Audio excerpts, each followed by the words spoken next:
TDS और TCS के chapter में एक मेजर सेक्शन जो इंट्रोड्यूस हुआ 194 आर, वो मैंने आपके साथ पहले डिस्कस कर दिया। एक और सेक्शन इंट्रोड्यूस हुआ है 194 एस, वो मैं थोड़ी देर बाद आपके साथ डिस्कस करूंगा। लेकिन 194 आर और 194 एस, इन दो सेक्शन के अलावा भी इस चैप्टर के अंदर चेंजेस हैं। क्या चेंजेस हैं याद करिए। एक सेक्शन हम लोगों ने किया था सेक्शन 206 ए बी।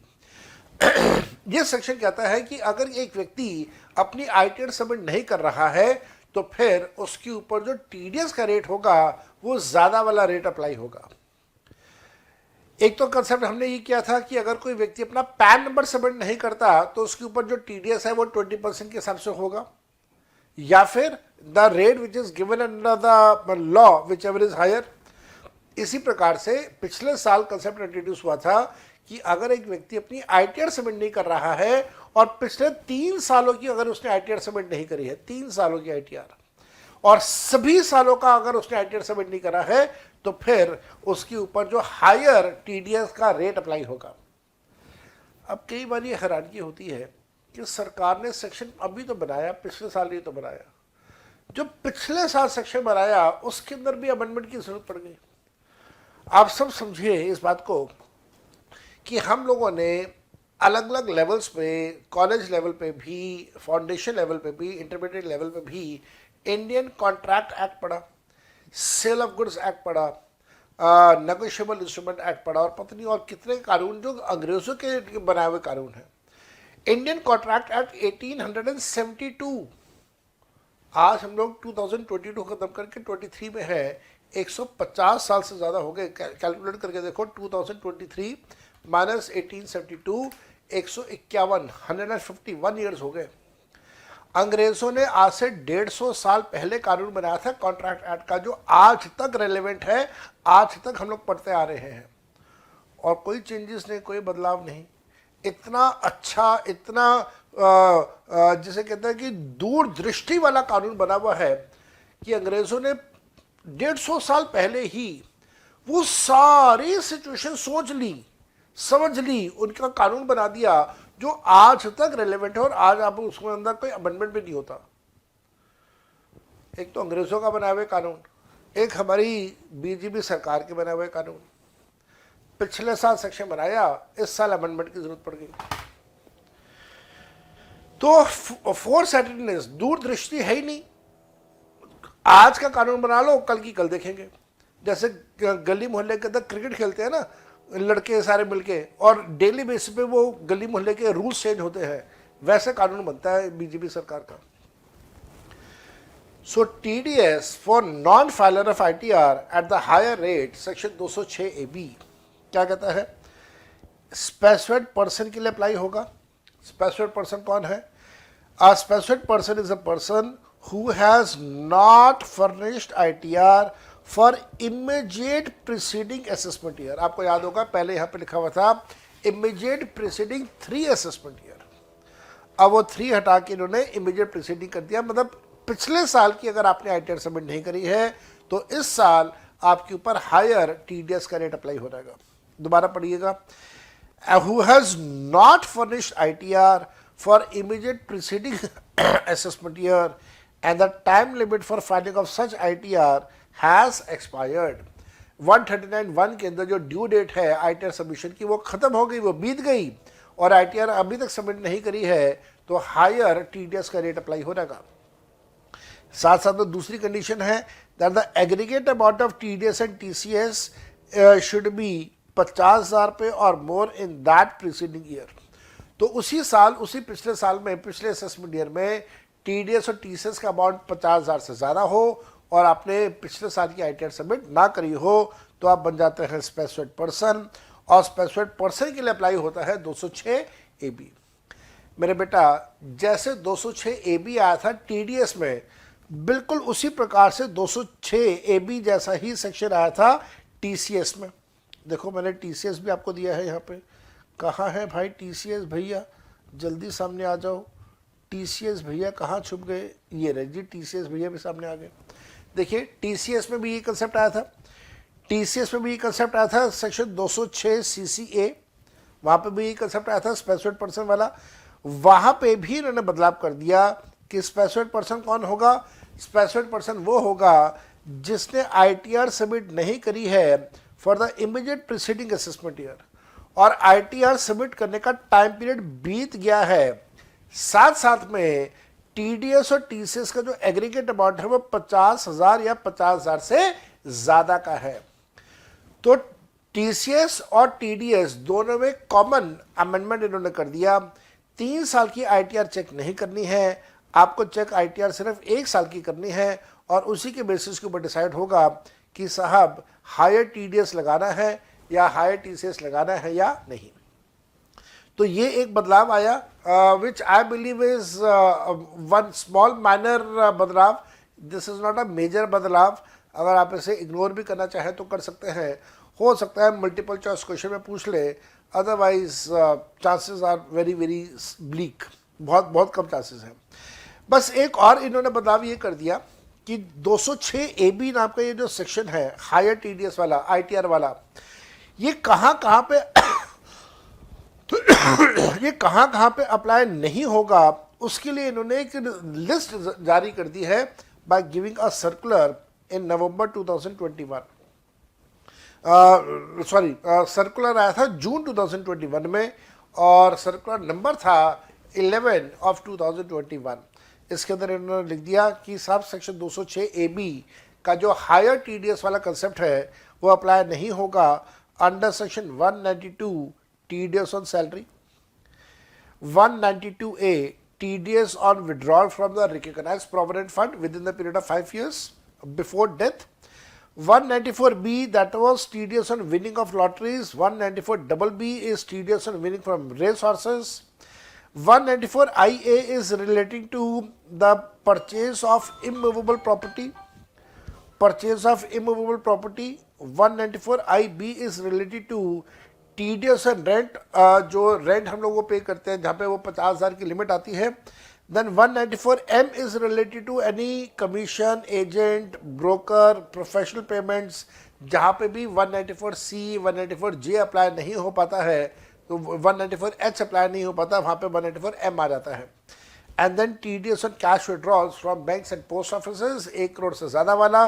तो ये कुछ गिने चुने सेक्शंस हैं जहाँ पे सेक्शन 206 AB का हायर वाला प्रोविजन अप्लाई नहीं होगा। ये भी देख लीजिएगा, करके रहेगा, अमेंडमेंट में कवर किया गया है। देन इसके अलावा आपको याद है हम लोग TDS सर्टिफिकेट्स के बारे में हम लोग बात करते हैं कि जो पेयर है जो TDS काट रहा है वो TDS काटेगा, तो साथ साथ में वो TDS काटने के बाद TDS का सर्टिफिकेट भी इशू करेगा। और TDS सर्टिफिकेट्स अलग अलग सर्टिफिकेट्स हैं अलग अलग प्रोविजंस के लिए। जैसे अगर TDS सैलरी इनकम में हो रहा है तो फॉर्म आता है फॉर्म नंबर 16, वो सर्टिफिकेट का फॉर्मेट है फॉर्म नंबर 16। इसके अलावा बाकी सभी जगह पे 16A आता है, लेकिन कुछ जगहों पे 16B 16C वो भी हम लोगों ने डिस्कस किया हुआ है। तो फॉर्म 16 आता है एनुअल बेसिस पे जब हम लोग सैलरी के बारे में बात करते हैं। Form 16A 16B 16C 16D quarterly basis पे आते हैं। कहाँ पे कौन कौन सा फॉर्म है, अगर हम लोग 16A की बात करें तो 16A फॉर्म जो है वो, हालांकि मैंने नीचे आपको लिख के दिया हुआ है, वो 16A फॉर्म सभी केसेस में अप्लाई होगा जहाँ पे 16B 16C 16D अप्लाई नहीं हो रहा है। अब जो 16B है वो 194IA में अप्लाई होगा, जो 16C है वो 194IB वाली सिचुएशन में अप्लाई होगा, जो 16D है वो 194M में अप्लाई होगा। और इस बार का अमेंडमेंट आया, आपको याद है 194S नाम का नया सेक्शन आया है which is related to TDS on payments for the purchase of that virtual digital assets. तो वर्चुअल डिजिटल एसेट्स का पेमेंट जब आप करेंगे परचेज करने के टाइम पे, तो परचेजर को TDS काटना होगा। वो जब TDS काटेगा तो TDS काटने के बाद सर्टिफिकेट भी देगा, तो सर्टिफिकेट का फॉर्म आ गया 16E।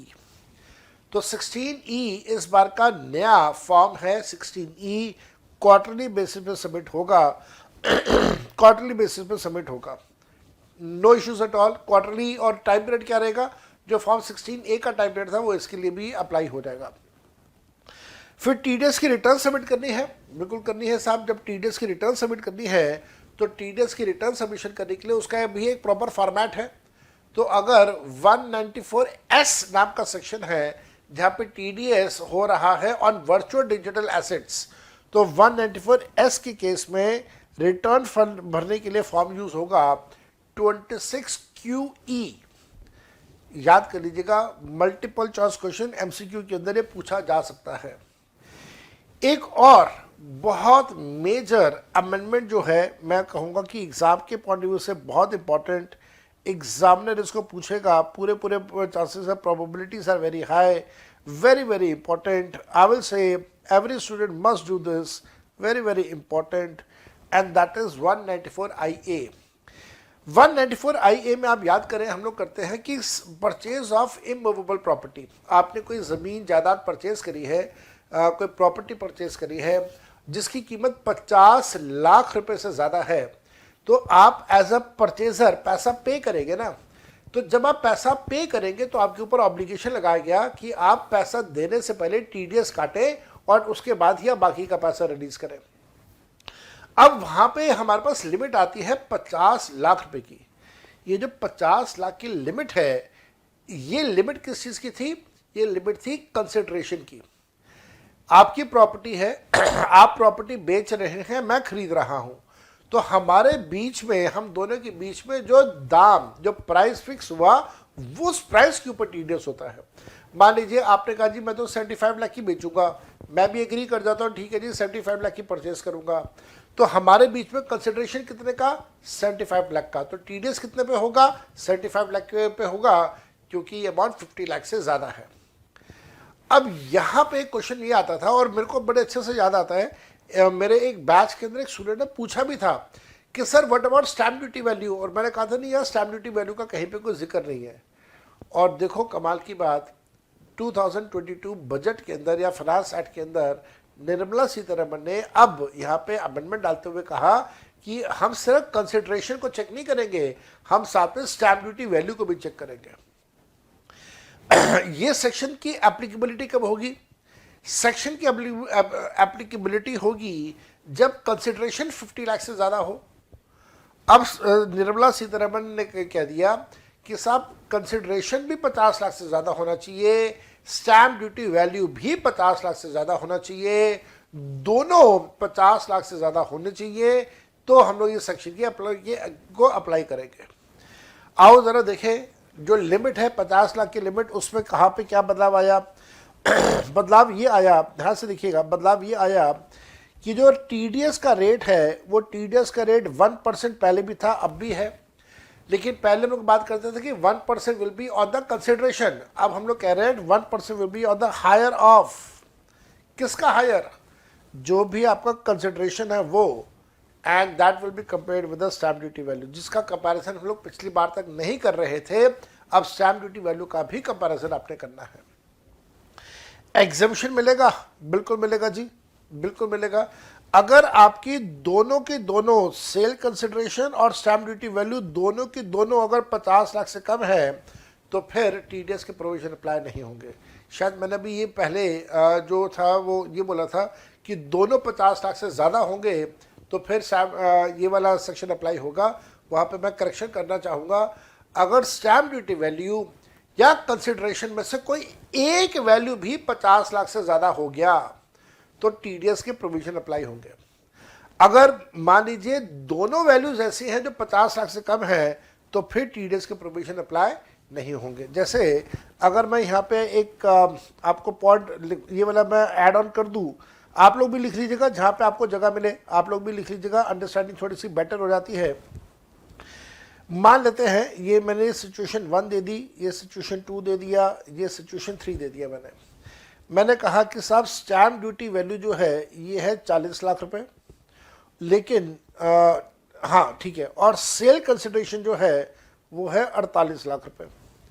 अब स्टैम्प ड्यूटी वैल्यू और सेल कंसिडरेशन दोनों 50 लाख से कम है, तो यहां पे there will be no TDS. Change करता हूं मैं, स्टैम्प ड्यूटी वैल्यू मैंने कहा है 51 लाख रुपीस का, और जो सेल कंसिडरेशन है वो है 48 लाख रुपीस का। सरकार ने कहा कोई बात नहीं, दोनों में से हायर ले लो, उस हायर का 1% अप्लाई कर दो। तो टीडीएस कितना होगा? टीडीएस जो होगा दैट विल बी 1% किसका? ऑफ 51 लाख। तो अगर इन दोनों में से कोई एक वैल्यू भी 50 लाख से ज्यादा हो गई तो टीडीएस के प्रोविजन अप्लाई होंगे अंडर 194I। दोनों अगर ज्यादा हो गए तो बड़ी अच्छी बात है, कोई दिक्कत ही नहीं है। मान लो तो ये 60 है, मान लो ये 71 है, दोनों 50 से ज्यादा हो गए। सरकार ने कहा दोनों का हार ले लेना भाई, 71 हार आता है तो 1% लगा देना, किसका? 1% लगा देना 71 लाख रुपीज का। ये कंसेप्ट है आपके पास टीडीएस का। तो टीडीएस 194I का अप्लाई जरूर होगा, 194I का टीडीएस अप्लाई जरूर होगा, वो होगा हायर के ऊपर। लेकिन अगर दोनों values consideration and stamp duty value दोनों अगर 50 लाख से कम है तो टीडीएस के प्रोविजन अप्लाई नहीं होंगे। बाकी और कोई चेंज नहीं है, बाकी का पूरा का सेक्शन एज इट इज है and there is no change. Then 194R के अंदर एक चेंज है, वो आपको मैं करवा चुका हूँ। 194R नया सेक्शन आया है, वो ऑलरेडी मैं आपको 194R पूरे का पूरा मैं आपके साथ डिस्कस कर चुका हूँ। 194R के सेक्शन के बाद हमारे पास नया सेक्शन आता है 194S, जो मैंने आपको कहा कि 194S मैं आपके साथ डिस्कस करूंगा जब मैं टॉपिक करवाऊंगा आपको वर्चुअल डिजिटल एसेट्स का। इसके साथ साथ में टीसीएस में जो चेंज हुआ वो मैं आपको ऑलरेडी बता ही चुका हूं। एडवांस टैक्स में किसी भी प्रकार का कोई चेंज, कोई बदलाव नहीं है।